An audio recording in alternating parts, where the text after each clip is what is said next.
Good evening. My name is Jennifer Felix. My race is black and my ethnicity is African American. My story. My parents, they were born in the United States and they identified as black.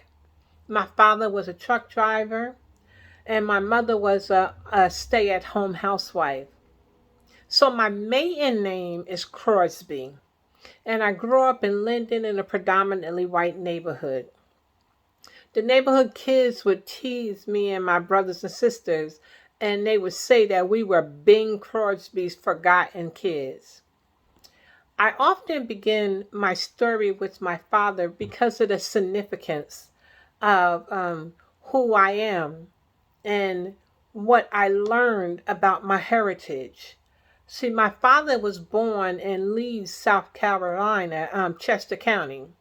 My great great grandfather, the patriarch of the Crosby family, was named Robert Crosby, and he was a slave. Robert was born sometime between 1798 and 1809, and his son Barry, who was my great grandfather, was born in 1835.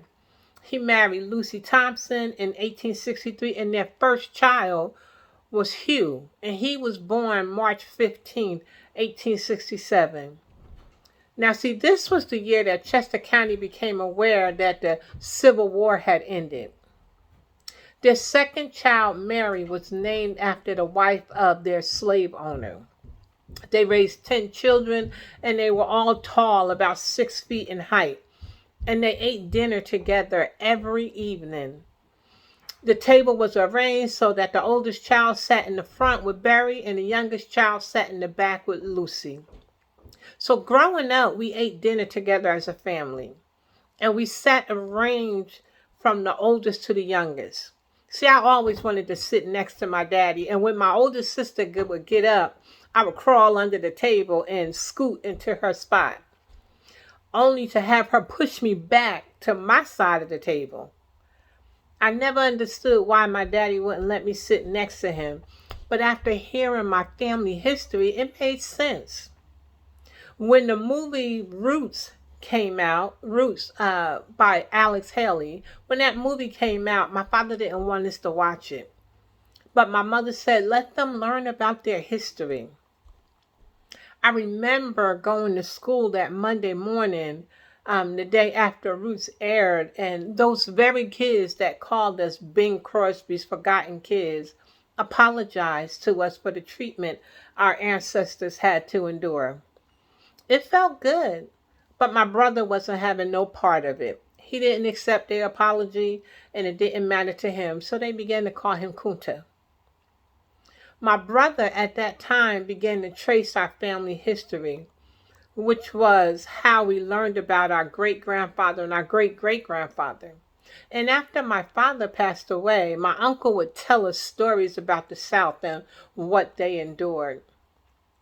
My biggest regret is that I never had the opportunity to talk to my dad about growing up in the Jim Crow South. My father died when I was young.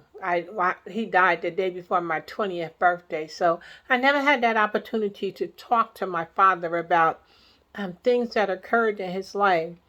I remember one time he did tell us about my uncle, his brother who passed away. He drowned, and my uncle was the only one who knew how to swim, and he was drowning, and the white community stood back and watched him. So my father didn't allow us to go swimming nor take swimming lessons.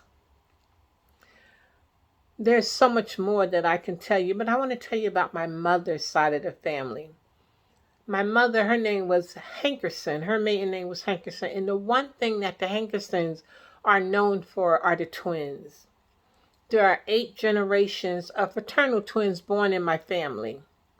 My mother had 2 sets of twins, and I am one of them. All her sisters had twins, and every one of the twins that were birthed by Hankerson women. As a matter of fact, my twin sister's daughter has twin boys. My older sister, who was a twin, Her daughter at one time was pregnant with twin girls, which she lost, and later with twin boys. Only one of the boys survived. The first set of twins that I remember, that I knew, was born from my grandfather's sister. And that was the third generation, Teresa and Francis. And they were born in 1932. And then the fourth generation was Walter and James, and they were born in 1943. The fifth generation was Donald and Ronald, and they were born in 1950. And then Lauren and Lawrence, they were born in 1959, and their mother's Lillian, who's my mother's sister. And then she had Leslie and Lisa, and they were born in 1960 to Lillian. Howard and Kevin, their mother's Gladys, who is my mother's sister. William and Wanda, they were born in 1951. That's my siblings. And Billy, we called him Billy. He passed away at 3 months. And then it was me and my twin, Jacqueline and Jennifer, and we were born in 1964.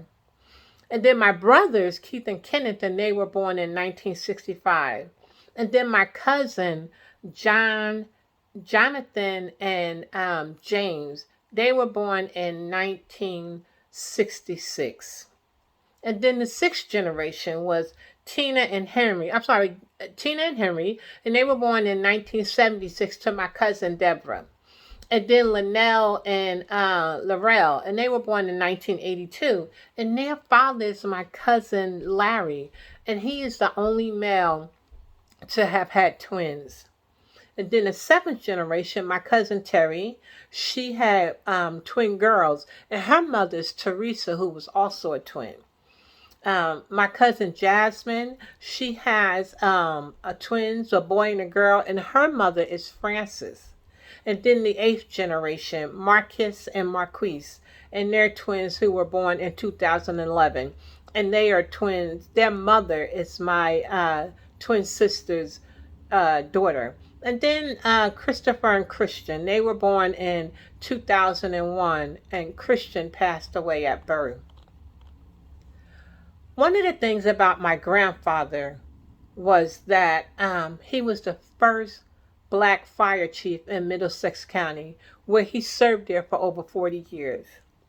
The majority of my family members on my mother's side work within the healthcare field. My ethnicity played a huge role in my life growing up. We were in church every Sunday and at our grandparents' house for dinner afterwards. My grandfather would sit in his office and listen to his police scanner. And if he heard that there was a fire in town, he would immediately leave and rush to the scene. The thing I remember about growing up was celebrating Black History Month in Juneteenth. And it's amazing to me that today everyone talks about Juneteenth and it's so big now. But I was raised on Juneteenth. We grew up celebrating Juneteenth. And the thing that I remember about that is we participated in the parade. And half of us participated in the parade while the rest of us would be at our booth handing out groceries, clothing, school supplies, and toys. Being of service was not uncommon, and it's what I taught my children. Feeding the less fortunate or those that were homeless, donating clothing and anything else, whether it was spiritual or otherwise, we did it as a family. Today, my children, my nieces, nephews, as well as my grandson have picked up the baton and serve our community. See, I believe that as a society, we have to become more tolerant of people of all nationalities and other characteristics that are set upon us, that set us apart from one another. Because of the way I was raised, I was able to bring my children up in the same manner. And you don't always often hear that, because of society and the way they look at things. A lot of times society sees it as it's about me and mine, and that's it. My mother taught us that God sees everything, and it doesn't matter who else is looking? Just know that God is. It is vital for me to make it certain that I am aware of my words and my actions. Kindness is perhaps my single greatest wish for this next generation. I believe that we have forgotten that we may achieve just about anything with being friendly to one another. Kindness shown um, to everyone, to every individual, regardless of their appearance or the differences we have, how different we look from one another. It doesn't matter. Kindness is important to our relationships with one another, as well as the time we spend learning about the people around us and their histories.